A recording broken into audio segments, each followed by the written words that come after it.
Mark Cuban के अलावा lorry काफ़ी ज़्यादा पसंद की जाने वाली शार्क है शार्क टैंक में, क्योंकि प्रोडक्ट्स को काफ़ी अच्छे से टीवी पे दिखाती है, चाहे वो सिंपली फिट बोर्ड हो या फिर स्क्रब डैडी हो। अगर प्रोडक्ट काफ़ी अच्छे से दिखाने वाला हो तो लॉरी ज़्यादातर बेस्ट चॉइस हो जाती है। 3 में से top 5 best performing shark tank की डील्स जो है लॉरी ने करी थी। इस मार्केटिंग सुपर पावर की वजह से लॉरी को क्वीन ऑफ क्यूवीसी भी कहा जाता है। मगर ये कभी क्लियर नहीं हुआ कि लॉरी ने किस तरह से पैसे कमाए, और इसी के साथ साथ जान लेते हैं लॉरी ग्रीनर की कहानी और किस तरह से वो क्यूवीसी की क्वीन बनी। अगर थोड़ा पीछे जाए तो लॉरी का जन्म 9 दिसंबर 1969 को इलिनॉय शिकागो में हुआ था। उनके पिता रियल एस्टेट डेवलपर थे और वहीं पे उनकी माता साइकोलॉजिस्ट थी। उनके पेरेंट्स की वजह से उनका काफ़ी अच्छा पेइंग कैरियर था। लॉरी को इसी वजह से कभी फाइनेंशियली दिक्कत नहीं आई, मगर इमोशनली काफ़ी ज़्यादा दिक्कत आई, क्योंकि उनके पेरेंट्स डिवोर्स ले लिया उन्होंने जब वो सिर्फ 9 साल की थी। जब वो बच्ची थी, लॉरी का ड्रीम ये था कि वो फेमस जर्नलिस्ट बने, और इसकी वजह से वो कम्युनिकेशंस में मेजर करी और जर्नलिज्म, टेलीविज़न और फिल्म लोयोला यूनिवर्सिटी में पूरी करी। वहीं पे जब उन्होंने बैचलर्स कंप्लीट करी, लॉरी को एक जॉब मिली शिकागो ट्रिब्यून प्रेसेंबली में एक इंटर्न और असिस्टेंट की तरह। वो उस एंट्री लेवल जॉब को लॉन्ग टर्म करियर में बदल सकती थी, मगर ग्रेजुएशन के बाद लॉरी ने एक दूसरा रास्ता चुना। इसकी वजह से वो प्लेराइट में ज्वेलरी सेलर की तरह काम किया उन्होंने, जिसकी वजह से वो प्लास्टिक ईयरिंग ऑर्गेनाइजर बनाने में बनी 1996 में। लॉरी के लिए अच्छी बात ये थी, सिर्फ 8 महीने बाद जब उन्होंने ऑर्गेनाइजर बनाया, उन्होंने उसको जेसी पेनी को बेच दिया। अब ये तो क्लियर नहीं है जेसी पेनी ने कितना पे किया इस इन्वेंशन के लिए, मगर वो इतना था कि लॉरी ने अपना $3 लाख का लोन चुका दिया था। उनकी सक्सेसफुल प्रोडक्ट के बाद लॉरी ने अपना कॉस्मेटिक ऑर्गेनाइजर्स, ज्वेलरी बॉक्सेस और बाकी छोटे हाउस होल्ड आइटम्स को कंटिन्यू करा, और क्योंकि उन्होंने नए डिज़ाइन और क्लेवर मॉडिफिकेशंस करे, लॉरी ने कुछ प्रोडक्ट्स को पेटेंट किया और अलग अलग तरह से राइट्स बेचे। कभी कभार वो अपने राइट्स के जो प्रोडक्ट्स हैं वो रिटेलर्स को, जैसे जेसी पेनी और बाकी समय उनको बेचती थी, और इसी के साथ साथ कभी कभार खुद भी प्रोडक्ट्स को बेचती थी। शुरुआती दिनों में जो आसान चीज़ें थी किसी भी चीज़ को बेचने की, वो थी उसे टीवी पर लाकर। इसी वजह से 1990 के अंत तक लॉरी ने होम शॉपिंग नेटवर्क के साथ एक डील करी कि वो अपने प्रोडक्ट्स को टीवी पे लाएंगी। लॉरी एक साथ टीवी पे लेके नहीं आए, उन्होंने साथ ही साथ रिटेल स्पेस भी करी और उसमें बेड, बाथ और बियॉन्ड में भी लेके अपने प्रोडक्ट्स को। इन सारी चीज़ों की वजह से उन्हें मॉडरेट सक्सेस मिली, मगर उनका सबसे बड़ा जंप था 2000 में आया था वो, जब उन्होंने क्लेवर एंड यूनिक क्रिएशंस को लॉन्च किया क्यूवीसी में। जैसा कि आपने ऑलरेडी नोटिस कर लिया होगा, लॉरी बाकी शार्क्स की तरह नहीं है, क्योंकि कभी भी उन्होंने अपना बिजनेस शुरू नहीं किया। वो ज़्यादातर इन्वेस्टर थी, ना कि बिजनेस वुमेन, और उन्होंने इसको टीवी पे शो पे आसानी से लेके आई। क्लेवर एंड यूनिक क्रिएशंस की बात बिल्कुल सीधी है। हर एपिसोड में लॉरी और बाकी होस्ट कुछ हाउस होल्ड आइटम्स को देखते हैं जिसमें क्राफ्टी मॉडिफिकेशन हो रखी है। जैसे एग्जांपल के लिए वो एक पर्स का रिव्यू कर सकती है जिसमें आपके स्मार्टफोन का स्लॉट हो, या फिर एक मिक्सिंग बोल का रिव्यू जिसमें स्कूपर हो। और हालांकि प्रोडक्ट गेम चेंजिंग तो नहीं है, मगर जो उनके खुद के लिटिल क्विक्स होते हैं जिसकी वजह से लाइफ थोड़ी आसान बन जाती है टारगेट ऑडियंस के लिए। इसकी वजह से ये शो 11 सीजन तक चला। इसकी वजह से सबसे लंबा शो है ये क्यूवीसी के अंदर। और बाकी लोगों के प्रोडक्ट शो में दिखाने के साथ साथ लॉरी, क्योंकि एक इन्वेस्टर है, ये सरप्राइजिंग नहीं है कि वो खुद के प्रोडक्ट्स भी दिखाती है। इसी के साथ साथ जो सारे लॉरी के प्रोडक्ट्स हैं वो एक उनकी company for your ease only के नीचे आते हैं। हालांकि आपने नाम नहीं सुना होगा, क्योंकि एक ब्रांड से ज़्यादा एक होल्डिंग कंपनी है, और अगर इसको आप सर्च भी करते हो तो आप कोई भी वेल डिज़ाइन ऑनलाइन स्टोर नहीं देख पाओगे। और इसी के साथ साथ उसका ऑनलाइन प्रेजेंस भी नहीं है। जो पहली लिंक आती है वो ईबे लिस्टिंग होती है जो कि रीसेल करने वाले उनके प्रोडक्ट्स। हालांकि लॉरी इस कंपनी को मार्केटिंग और ब्रांडिंग टूल की तरह इस्तेमाल नहीं करती, उन्हें ये फाइलिंग और लिटिगेशन टूल की तरह इस्तेमाल करती है। अगर हम लॉरी के पेटेंट्स को स्क्रॉल करें तो पहली चीज़ हम नोटिस करेंगे कि उनके पास कई सारे पेटेंट्स हैं। उनके पास टोटल 113 पेटेंट्स हैं। और जो दूसरी चीज़ नोटिस करने वाली ये है कि उनके पेटेंट उसकी कंपनी योर ईज ओनली के अंडर आते हैं। हालांकि जो पेटेंट्स है काफ़ी ज़्यादा ब्रॉड और ओवरआर्चिंग है, मगर जैसे ये फ्रीक्वेंस एमिटिंग स्नो ग्लोब का पेटेंट ले लेते हैं एग्जांपल के लिए। इस पेटेंट की समरी ये है कि स्नो ग्लोब असेंबली है ये एमिटिंग जो है फ्रेग्रेंस का जो एम्बिएंट एनवायरनमेंट में करता है। मुझे एज्यूम लगता है कि इसकी वजह से बाकी लोग जो स्नो ग्लोब बनाने वाले सेम फ्रीक्वेंस एमिटिंग मैकेनिज़्म के साथ नहीं कर पाएंगे। मगर सच बात तो ये है कि कितना मुश्किल होगा ये अलग मैकेनिज़्म के साथ बनाने के लिए। इस चीज़ को कंसिडर करते हुए मुझे तो पता नहीं कितना इफेक्टिव या यूज़फुल है ये पेटेंट्स, और इसको मेंशन नहीं करना चाहता मैं कि हालांकि ये ज़्यादा पेटेंट्स काम के नहीं है, मगर आप ही इस लोग के जज हो। मगर इसकी बात करें तो लॉरी की इसकी वजह से काफ़ी ज़्यादा सिग्निफिकेंस मिली है टीवी में, और साथ ही साथ वो अपना बिजनेस एक्सपेंड कर रही है बाकी सेक्टर्स के अंदर। सबसे आसान तरीका है खुद की फेम से प्रॉफिट बनाने का, वो है किताब बेचकर, और लॉरी ने यही चीज़ करा। 2024 में लॉरी ने अपनी book invest it, sell it, bank it, make your $1 million idea into a reality book से लॉन्च करी, जिसमें टाइटल भी बताता है कि ये जो बुक है वो इन्वेंशन को बिजनेस में कैसे बदलते हैं और उस बिजनेस को फाइनेंशियल फ्रीडम में कैसे बदलते हैं, इसके बारे में बताती है।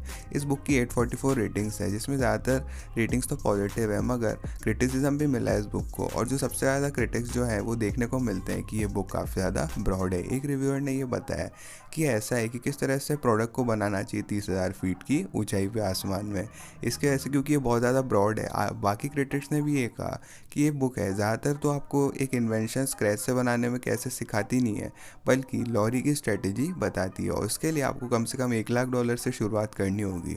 और अगर आपके पास पहले से इतना पैसा और आइडिया है तो ये जो किताब है आपको मैन्युफैक्चरिंग और स्केलिंग में मदद करने वाली है। बुक लॉन्च करने के साथ ही लॉरी ने अपनी फेम का लेवरेज लिया और इसकी वजह से स्पीकर भी बनी। स्पीकर बुकिंग एजेंसी की तरफ से एक कहना है कि वो $50,000 से $1 लाख पर स्पीच का चार्ज करती है, और अगर आप वर्चुअल स्पीच लेते हो तो आपको स्पीच कम से कम $50,000 से नीचे मिल जाएगी। हालांकि काफ़ी बुरी प्राइस नहीं है, क्योंकि इतना ही हर एपिसोड के शार्क टैंक से कमाती है वो। और हालांकि अब शार्क टैंक में चले तो लॉरी ने अपनी पहली अपीयरेंस 2012 में दी थी, 3 साल बाद जब शो की शुरुआत हुई थी, और उन्होंने 61 डील्स करी थी एयर पे, जो कि $9.5 मिलियन की आती है। बुरी चीज़ ये है कि लॉरी की सब सेकंड लोएस्ट क्लोजिंग रेट है रेगुलर शार्क से, जो कि आधी से कम डील उनकी 48.6% पे रहती है। हालांकि लो क्लोजिंग रेट है, मगर ऐसा लगता है कि जो भी डील्स क्लोज होती है वो बाकी शार्क की डील से काफ़ी अच्छा परफॉर्म करती है, और ये लेके आता है हमारे लॉरी के चूजिंग हीरो प्रोडक्ट्स की खासियत के ऊपर। बाकी के सारे रेगुलर शार्क्स को जो शार्क टैंक पे उनको हटाकर मुझे ऐसा लगता है कि लॉरी सबसे ज़्यादा मोटिवेटेड है ग्रो करने में हीरो प्रोडक्ट्स को, और इसका रीज़न ये है कि लॉरी एक ऐसी शार्क है शो में जो कि ग्रो करना चाहती है अपनी नेटवर्क को डील से शो में, ना कि बाकी शार्क्स की तरह जो कि मज़े के लिए आते हैं। रॉबर्ट 20 साल पहले रिटायर हो चुके हैं और वो बिज़नेस में वापस आ चुके हैं, क्योंकि वो घर पे काफ़ी ज़्यादा बोर हो चुके थे। वहीं पे केविन जो है वो आसानी से बिलियनर होते हैं आज, मगर वो अपनी वेल्थ को ग्रो करने में विश्वास सकते हैं। और इसी के साथ साथ मार्क क्यूबन का ये है कि वो बिलियनर होना सही समझते हैं टीवी पे। इस चीज़ को कंसिडर करते हुए चीज़ तो क्लियर है कि लॉरी ये सारी इन्वेस्टमेंट को सीरियसली लेती है, और इसकी वजह से वो टॉप चॉइस है बाकी सारे एंटरप्रेन्योर्स की वजह से। और उनकी डील्स है हालांकि वो चीपेस्ट तो नहीं होती इक्विटी के मामले में, मगर जो वो सबसे ज़्यादा विलिंग है अपनी हैंड्स डर्टी करने में, साथ साथ बिजनेस को ग्रो करने में एंटरप्रेन्योर के साथ। और इसी की वजह से जो इसमें ज़्यादा अच्छा प्रूफ नहीं है, क्योंकि उनकी होम रन प्रोडक्ट्स है, जैसे स्क्रब डैडी हो गया। स्क्रब डैडी जो था लॉरी की एली का ही था, क्योंकि वो स्मार्ट मॉडिफिकेशन था एक एवरीडे प्रोडक्ट का, जो कि था किचन स्पॉन्ज। उस एंटरप्रेन्योर ने सिर्फ $1 लाख मांगे थे 10% स्टेक की कंपनी में, मगर लॉरी ने $2 लाख दिए, जिसकी वजह से उनको 20% का स्टेक मिल गया। उसके बाद से लॉरी ने स्क्रब डैडी के मल्टीपल स्कॉट्स लिए हैं QVC में, जिसकी वजह से सेल्स तो एक्सप्लोड हो गई, और उसकी वजह से उन्होंने उनको बड़ा बॉक्स रिटेलर जैसे वॉलमार्ट और टारगेट में भी एक्सपेंड करने का मन बना लिया। इसके बाद वो इंटरनेशनली भी 17 डिफरेंट कंट्रीज़ में जाते हैं। स्क्रब डैडी ने $209 मिलियन की सेल्स प्राप्त करी, और इसके साथ साथ अभी तक वो सबसे ज़्यादा सक्सेसफुल डील है शार्क टैंक की हिस्ट्री में। एक और लॉरी के हीरो प्रोडक्ट है वो स्कॉटी पॉटी है, जिस प्रोडक्ट में जो पहले तो काफ़ी ज़्यादा वियर्ड लगता है, मगर वो प्रॉमिस करता है बाउल मूवमेंट्स में मदद करने के लिए। लॉरी ने इसमें भी $350,000 लगाए 10% शेयर्स के लिए कंपनी में, और इसके बाद से जो है थर्ड मोस्ट सक्सेसफुल डील बनी है शार्क टैंक की हिस्ट्री में, जो कि $164 मिलियन की वर्थ लाती है। इसी के साथ साथ जो दूसरा मेगा हिट प्रोडक्ट था वो था सिंपली फिट बोर्ड। ये जो प्रोडक्ट था वो एक फैट एक्सरसाइज प्रोडक्ट था जैसे शेक वेट्स हो गया, मगर लॉरी ने इस प्रोडक्ट को एक्सपोनेंशियल दिखाकर और इसे एक्सट्रीमली प्रॉफिटेबल बना दिया। उन्होंने $1,25,000 इसमें इन्वेस्ट करे 20% स्टेक के लिए कंपनी में, और उसके बाद से सिंपली फिट बोर्ड ने $160 मिलियन के लाइफ टाइम सेल्स में बना लिया। इसी के साथ साथ लॉरी के बाकी सक्सेसफुल इन्वेस्टमेंट है बैटमैन बेगल्स, एवरीवेल, और इसी के साथ साथ बग बाइट थिंग, और साथ ही साथ हग स्लीप। इन सारी सक्सेसफुल इन्वेस्टमेंट्स को देखकर मुझे ऐसा लगता है कि लॉरी सबसे ज़्यादा सक्सेसफुल इन्वेस्टर है शार्क टैंक में।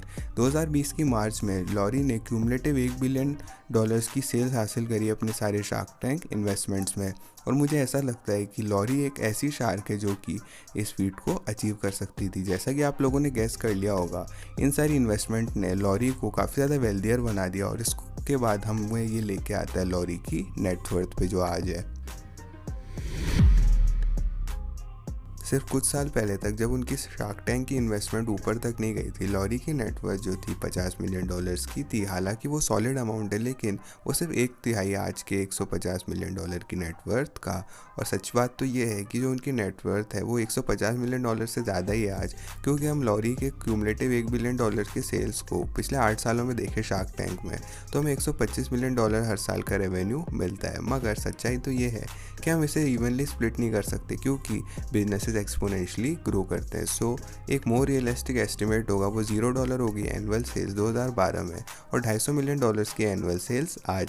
तो अगर सारी लॉरी की इन्वेस्टमेंट अगर कंज्यूमर डिस्क्रिशनरी इंडस्ट्री में हुए, तो कंज्यूमर डिस्क्रिशनरी कंपनी जो है S&P 500 में एक प्राइस टू सेल्स रेशो 13.15 का लेती है। अगर इससे एस्टिमेट को कंजर्वेटिवली भी करें और लॉरी की इन्वेस्टमेंट को प्राइस टू सेल्स रेशो 12 का दे, तो हमारे पास क्यूमुलेटिव वैल्यूएशन आती है $3 बिलियन की।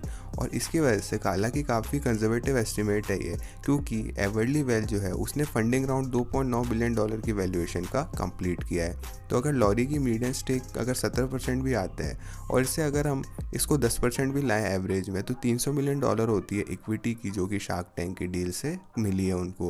और इसको हम बाकी चीज़ों से कंबाइन कर दे जो वो करती है, तो 300 से $500 मिलियन एक ज़्यादा रीजनेबल नेटवर्थ एस्टिमेट होगा लॉरी के लिए। और अगर इसी रेट से जो ग्रो करती रही, तो जस्ट मैटर ऑफ टाइम है जबकि वो बिलियन की नेटवर्थ का मार्क हासिल कर लेंगी। तो इस तरह से लॉरी ग्रीनियर क्वीन बनी QVC की। क्या आप लॉरी ग्रीनियर के फ़ैन हो? कमेंट करके ज़रूर बताना। इस वीडियो को लाइक भी कीजिएगा अगर आप लॉरी को सपोर्ट करते हो तो, और हमारे डिस्कॉर्ड कम्युनिटी को ज्वाइन कीजिएगा फ्यूचर वीडियो आइडियाज़ देने के लिए, और हमारे चैनल को भी सब्सक्राइब कीजिएगा बाकी सवालों के लॉजिकली जवाबों के लिए। मैं था चिरंजीव, मैं मिलता हूँ आपसे अगली वीडियो में।